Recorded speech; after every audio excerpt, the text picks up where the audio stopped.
Welcome to Summarize Science. You've probably seen those incredible AI-generated images, music, and text that seem to come from nowhere. But how do these AI models actually learn to create such complex things? It involves a careful training process, where the AI is penalized for its mistakes using something called a loss function. For years, AI researchers have used a clever trick to make this training process more stable. They change the importance of mistakes at different stages of the learning process.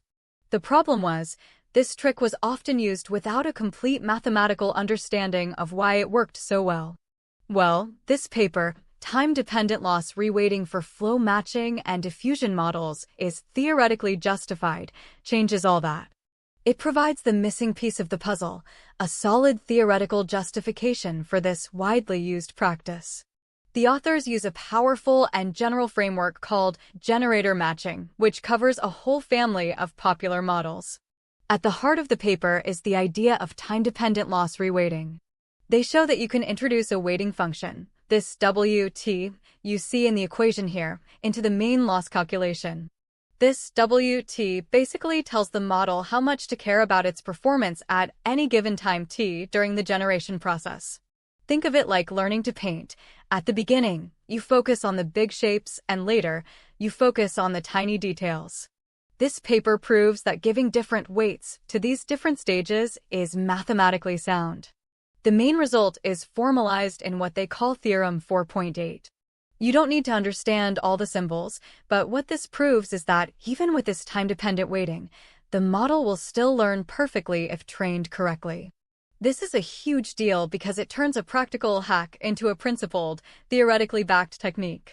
And this isn't just abstract theory, it has direct applications to models people are building today. For example, in flow matching, a popular technique, this justification allows for more flexible and stable ways to train models that predict the final output. It explains why certain practical choices that researchers were already making actually work. The same logic also applies to the famous diffusion models, which are behind many of the state-of-the-art image generators. So, to recap the most important points. First, a common and effective trick for training generative AI models now has a formal mathematical proof. Second, this proof is established under a very general framework, meaning it applies to a wide range of models. And third, this gives researchers more freedom and confidence to design better, more stable, and more efficient training methods for the next generation of AI. What this means for the future is that we can expect AI development to become a bit more of a science and a little less of an art. This could lead to faster breakthroughs and even more amazing generative AI tools down the line. Thanks for watching Summarize Science.